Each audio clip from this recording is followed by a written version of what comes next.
Olá! Nesse vídeo nós vamos iniciar o conteúdo do capítulo 2 do livro. No capítulo 2 será abordado o nível ISA, que é o nível de arquitetura do conjunto de instruções. Nesse capítulo será abordado como estudo de caso a arquitetura do processador MIPS, tá? Que é uma arquitetura do tipo RISC, conjunto reduzido de instruções, e ela será o nosso estudo de caso para a gente entender melhor o funcionamento do processador. Primeiramente, o que é o nível ISA? Tá? Nível ISA é o nível do conjunto de instruções. O ISA significa Instruction Set Architecture, é a arquitetura do conjunto de instruções. O nível ISA ele é chamado como interface entre o hardware e o software, porque é aqui que é o meio de campo entre o software e o hardware. O nível ISA ele vai ter todas as instruções a nível de máquina que o hardware consegue executar, e essas instruções a gente consegue programar diretamente nelas, que é o caso quando a gente faz programação em assembly, ou nós podemos escrever um programa numa linguagem de mais alto nível, como aqui na imagem, né, tem Fortran e C, e depois nós podemos compilar esse programa que vai gerar um código assembly, que depois passa por um programa chamado montador, ou assembler, que realiza a tradução desse código assembly para o binário que efetivamente vai executar no hardware. No nível ISA, quando nós vamos programar em assembly, né, fazer um programa diretamente para assembly do processador, de um determinado processador, nós precisamos conhecer qual o modelo de memória empregado nesse computador. Por exemplo, se nós temos memória separada para instruções e dados, se nós temos uma memória conjunta, se nós temos como é que funciona o endereçamento da pilha, entre outras características. Nós precisamos ter conhecimento também de quais e quantos são os registradores. Por exemplo, na arquitetura do MIPS nós temos registradores S0, S1, S2, T0, T1, T2, entre outros. Na arquitetura x86 nós temos outros registradores, nós temos AX, BX, CX, DX. Outra coisa que influencia quando a gente vai trabalhar aqui no nível ISA, quais tipos de dados estão disponíveis e que instruções nós temos. Isso aqui é bem importante. Quando nós trabalhamos, por exemplo, com um processador RISC, nós temos um conjunto reduzido de instruções com instruções específicas. Quando nós trabalhamos, por exemplo, um processador Intel, um processador CISC, nós temos um conjunto maior de instruções, um conjunto complexo com outras características. Então, não é possível diretamente pegar um programa assembly de uma arquitetura e trabalhar em outra. A gente tem que fazer uma conversão. Quando nós escrevemos programas em linguagens de alto nível, esse processo é mais simplificado, porque o compilador vai fazer essa tradução para a linguagem ISA, do nível ISA, né, linguagem assembly. Então, a gente troca o compilador, eu quero compilar para MIPS, depois quero compilar para x86, e aí esse é um processo mais simplificado para gerar programas para outras arquiteturas. Tá? Aqui fugindo um pouco, né, mas para contextualizar, como que funciona o computador, tá? Teoricamente. O computador ele é uma máquina multifunção e a funcionalidade do computador pode ser alterada alterando o programa em execução. E esse programa em execução ele fica carregado na memória e dependendo do que a gente quer que o computador se transforme, a gente carrega esse programa e coloca em execução. Por exemplo, eu quero fazer um programa aqui para fazer contabilidade. Basta pegar um programa e executar na máquina, e a máquina, o computador, vai virar um programa para fazer contabilidade. Eu quero fazer um programa, eu quero que o computador agora se transforme num leitor de livros. Basta carregar o programa de leitor e executar esse programa. E assim por diante. Então nós temos diversos programas armazenados em memória, e cada programa vai ter uma funcionalidade específica, e o processador vai ser, por isso que ele é chamado de CPU, né? A CPU é chamada de processador de propósito geral, porque ela serve para uma infinidade de tarefas, diferentemente de um hardware de uma placa de vídeo, que é um hardware específico para uma determinada tarefa, né? No caso, para processamento de vídeo. Então, o computador é uma máquina com multifuncionalidades que basta alterar o programa de execução para que se mude a funcionalidade. O que acontece? Para que nós tenhamos todos esses programas que possam ser executados no processador, nós precisamos, esse programa de contabilidade executa num processador A. Se eu for executar num processador B, esse mesmo programa, nós precisamos que o conjunto de instruções seja padronizado. Por isso que nós temos atualmente, né, seja a arquitetura Intel, seja a arquitetura ARM, a gente, por exemplo, troca de smartphone e coloca os mesmos aplicativos funcionar. Por quê? Porque o conjunto de instruções, a gente troca de processador, de hardware, né, do smartphone, mas o conjunto de instruções é o mesmo. Então, esses programas são compatíveis com esses processadores novos. Isso é uma coisa que a Intel ela faz desde muito, muito cedo. Ela carrega compatibilidade com suas ISAs antigas, né, lá da Intel 8086, 286, enfim. Esse é um dos motivos pelo sucesso da Intel, porque sendo um processador novo compatível com o antigo, a gente não precisa necessariamente alterar o software. A gente pode continuar usando o mesmo software. Isso faz com que o upgrade seja mais barato. A gente faz o upgrade no hardware e mantém o mesmo software, depois futuramente pode fazer upgrade no software, e aí esse custo de upgrade acaba sendo mais reduzido. Se a gente trocasse o conjunto de instruções, nós precisaríamos trocar o hardware, gastar dinheiro com hardware e também gastar dinheiro com software, o que torna mais oneroso esse processo de upgrade. Aqui nós temos 4 exemplos de formas de arquiteturas. A primeira delas é a arquitetura de pilha, também chamada de stack. Esse tipo de arquitetura, tá, tem uma característica de não possuir registradores. A execução se dá por meio de uma pilha. Tá? Esse cara aqui, o TOS é top of the stack, é o ponteiro do topo de pilha. A arquitetura B é uma arquitetura do tipo acumulador, em que nós temos um único registrador chamado acumulador aqui, e as operações ocorrem entre acumulador e memória. Na letra C, nós temos uma arquitetura do tipo registrador-memória. Essa arquitetura do registrador-memória, por que ela é chamada de registrador-memória? Porque um dos operandos vem de um registrador. Note que aqui nós temos diversos registradores, né? Diferentemente do acumulador, que só tem um, que é o registrador que a gente chama de acumulador. E o resultado das operações obrigatoriamente são gravados nesse registrador acumulador. Aqui na registrador-memória nós temos diversos registradores e eles são utilizados como fonte de um dos operandos. O outro operando vem da memória e o resultado é armazenado em algum registrador, seja o mesmo ou algum outro. E no item D, nós temos como é uma arquitetura do tipo registrador-registrador, também chamado de arquitetura load store. Ambos os operandos são provenientes de registradores, tá? E aqui não é feito acesso à memória quando ocorre a execução de uma instrução. Nós temos instruções específicas para fazer leitura e escrita da memória. Diferentemente aqui da registrador-memória, que um operando vem do registrador e o outro obrigatoriamente vem da memória. Onde nós temos arquiteturas registrador-memória. A arquitetura Intel x86 e AMD 64, a máquina VAX, que é uma máquina antiga, e a arquitetura do Motorola 68000. Se não me falha a memória, isso aqui era usado nos computadores da Apple, tá? Não lembro exatamente qual. Arquiteturas do tipo Load Store é a extrema maioria dos processadores RISC, dentre eles o MIPS, o Spark, o ARM, o PowerPC e também a evolução digamos assim, evolução do MIPS, né, que é o RISC-V. Dá para notar aqui mais ou menos uma divisão, né? A registrador memória nós temos a arquitetura CISC e registrador nós temos a arquitetura RISC, de modo geral. Arquiteturas de tipo acumulador são muito utilizadas em microcontroladores, como por exemplo o 8051, o PIC Micro, o Z80. E a arquitetura de pilha não é usada, ou se é usada eu não conheço, nenhum hardware que utiliza uma arquitetura de pilha, mas até onde eu sei não é utilizado em processadores reais, mas no caso aqui a máquina virtual Java é utilizado para software, tá? Para emulação de hardware ou alguma outra tarefa, como por exemplo a Java Virtual Machine e mais algumas outras. Por que existe essa arquitetura de acumulador? Tá?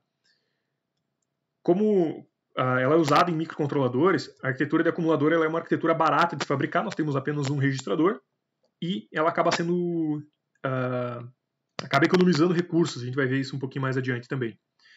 A arquitetura registrador-memória é utilizada em conjunto de instruções CISC e registrador-registrador na maior parte das arquiteturas RISC. A registrador-memória ela surgiu dessa forma na Intel, porque lá na década de 70, quando surgiu o Intel 8086, era muito caro fabricar chip, né? Ainda é caro, mas naquela época era muitíssimo mais caro. E para tornar o hardware mais barato, o que a Intel fez? Colocou 4 registradores, registrador A, B, C e D, e o outro operando vinha da memória. Isso nasceu dessa forma para baratear o custo do processador. As arquiteturas RISC surgiram bastante tempo depois, lá na meados ou lá pela metade da década de 80.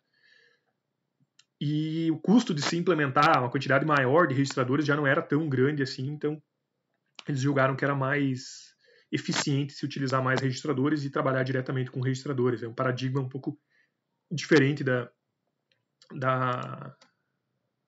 arquitetura CISC. Mas isso aqui não quer dizer que é porque é CISC que é dessa forma, tá? Mas é uma característica da arquitetura Intel x86. Exemplos de códigos de programa para essas arquiteturas. Operação aqui, ó, C recebe a operação A mais B. Numa arquitetura de pilha, nós temos que fazer um push do A, um push do B, fazer uma soma e pop C. Nós vamos ter que tirar A e B, fazer a soma. Aqui a gente não está passando nenhum parâmetro para a soma, né, porque está implícito na pilha. E depois gravar na posição C. Na arquitetura acumulador, carrega o A para o acumulador, load A, para carregar o valor do A no acumulador, e vai somar B. Por que aqui só tem um operando? Porque o outro vem do acumulador, né? Então olha aqui, um operando vem do acumulador, o outro vem da memória. Então a gente vai fazer uma operação ADD e vai informar o parâmetro que vai ser somado, que é o B, e esse vai somar com o A, porque o A está carregado no acumulador. E depois uma operação de store no registrador C. No registrador não, na posição da memória C. Aqui nós podemos ver que cada operação tem um único operando, tá? Isso faz com que o tamanho das instruções seja menor e o código armazenado do programa também seja menor. É uma das vantagens, né? Isso faz com que seja necessário menos memória, tanto memória RAM para armazenar o programa em execução, quanto memória ROM para armazenar o programa numa memória não volátil. Numa arquitetura registrador-memória, nós temos que dar um load da posição da memória A para o registrador, aqui no caso um exemplo, né, registrador R1, fazer um ADD do registrador R1 com a posição da memória B e armazena no registrador R3 e um store do registrador R3 para a posição da memória C. O store para a gente gravar na memória, load para a gente carregar da memória. Numa arquitetura do tipo load store ou registrador-registrador, nós inicialmente vamos ter que carregar esses dados A e B da memória para um registrador, aqui load R1A, estou carregando o valor A para o registrador R1, load R2B, estou carregando o valor da posição da memória B para o registrador R2, então é feito um ADD de R1 e R2 e armazena no R3, e então faz um store para armazenar na memória esse resultado do registrador R3 para a posição da memória C. Notem que aqui na load store nós temos uma instrução a mais do que a registrador memória, justamente porque a gente tem que fazer esse load a mais aqui, que é implícito nessa instrução ADD. Qual a consequência disso? O programa de uma arquitetura CISC tende a ser maior, gastar mais espaço do que um programa de uma arquitetura registrador-memória, justamente porque nós precisamos de mais instruções para efetuar a mesma tarefa. Tá? Isso se traduz em arquivos maiores, né, armazenados do programa, e também programas maiores armazenados na memória RAM. Lá quando a Intel fez o projeto do 8086,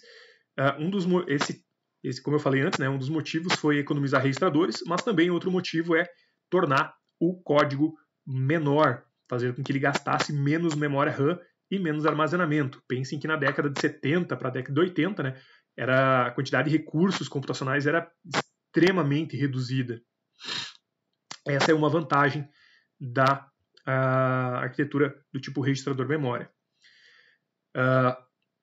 Uma coisa que você tem que se atentar, que não necessariamente é verdade, pode ser como pode não ser, aqui como nós temos 3 instruções, isso aqui não necessariamente é mais rápido do que uma arquitetura load store, que executa 4 instruções nesse exemplo. Por que não necessariamente é mais rápido? Mas eu estou executando uma instrução a menos, então vai gastar menos o tempo de uma instrução. Teoricamente, sim. Mas o trabalho que está sendo feito aqui é o mesmo que está sendo feito aqui.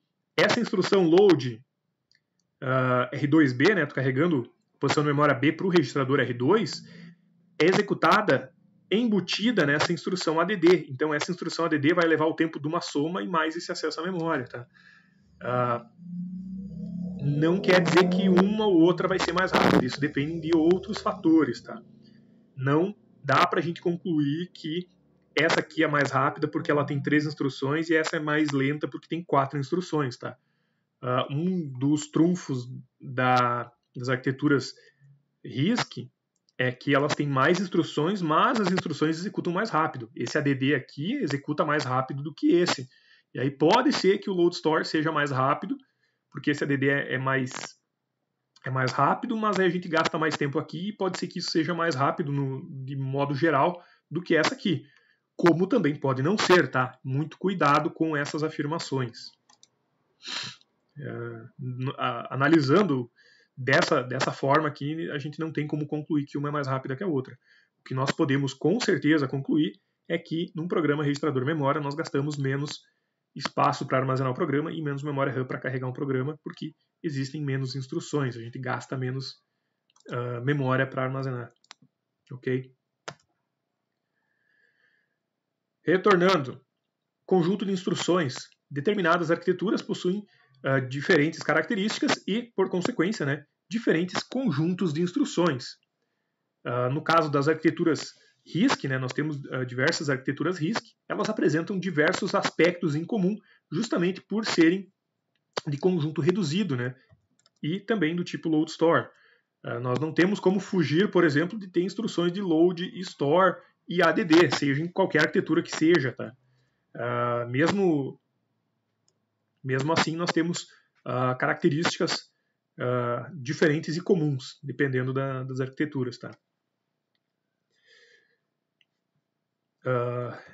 Esses conjuntos de instruções, a gente ainda utiliza, por exemplo, arquiteturas do tipo acumulador para microcontroladores. Microcontroladores nós não precisamos de desempenho bruto, nós precisamos que seja baixo custo.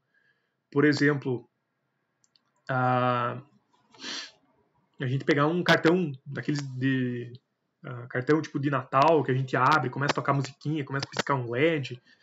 Isso é computação descartável. A gente tem que ter um microcontrolador que tem essa música armazenada, que tem interface de entrada para detectar que um sensor, um botãozinho, identifica que o cartão foi aberto, começa a tocar musiquinha, tem que ter um buzzerzinho para tocar a musiquinha que está armazenada. Então a gente precisa ter tudo isso num custo muito baixo para ser descartável. E essas arquiteturas do tipo acumulador são bastante baratas e são muito utilizadas nesses casos. Tá? Os microcontroladores, ao longo dos anos, se tornaram cada vez mais potentes para atender determinadas tarefas, como, por exemplo, o medidor de energia, que faz o controle, né, do consumo de energia. Ele possui um microcontrolador com uma capacidade de desempenho já razoável para poder fazer essa análise, né, do quanto de potência está sendo consumida, e ele vai somando isso ao longo do tempo. Outro exemplo disso, né, sistemas embarcados de injeção eletrônica. Antigamente a gente tinha microcontroladores de 8 bits para fazer controle de uma injeção eletrônica, hoje a gente tem processadores de 32 bits com altíssima capacidade de processamento que gerenciam não só o funcionamento do motor, mas outras funções do veículo. E nós temos diversas CPUs modernas, né, com conjuntos de instruções simples. Por exemplo, a arquitetura MIPS ela ainda é bastante utilizada nos dias atuais, nós não vemos, mas ela está presente no cotidiano. Tá? A maioria desses roteadores, razoavelmente baratos, né, pensando em 2021, abaixo de, não tão baratos assim, mas abaixo de R$300, uma grande quantidade deles tem processador com arquitetura MIPS. A RISC-V é uma arquitetura que é, digamos assim, evolução da arquitetura MIPS. Ainda está se lançando, né? Tem algumas empresas, acho que DHD, acho que era Western Digital, que ia utilizar processadores RISC-V como controladores dos seus HDs. A Atmel AVR é uma arquitetura que é utilizada no chip. O Atmel é a fabricante, né, do microcontrolador que é utilizado no Arduino.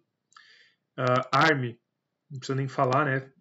A extrema maioria dos celulares hoje tem processador ARM.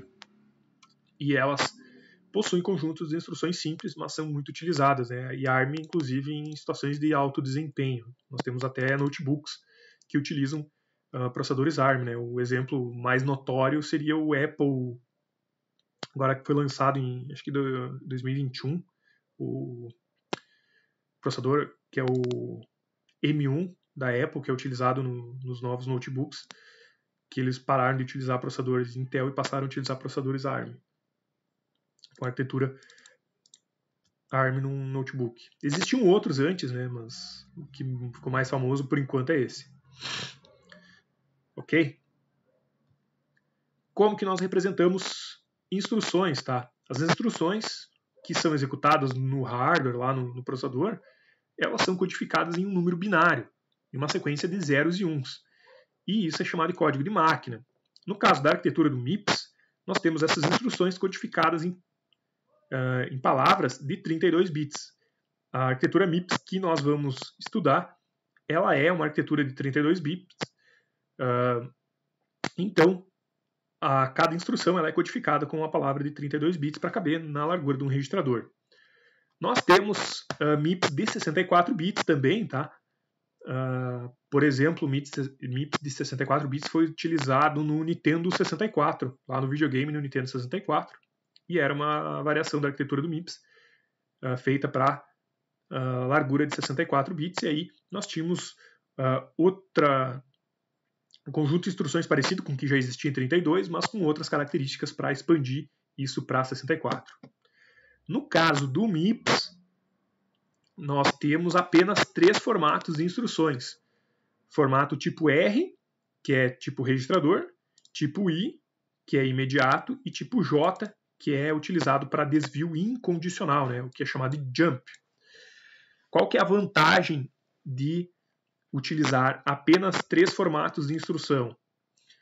Isso faz com que a decodificação da instrução, aquele processo que vai fazer a leitura da instrução, carregar ela da memória,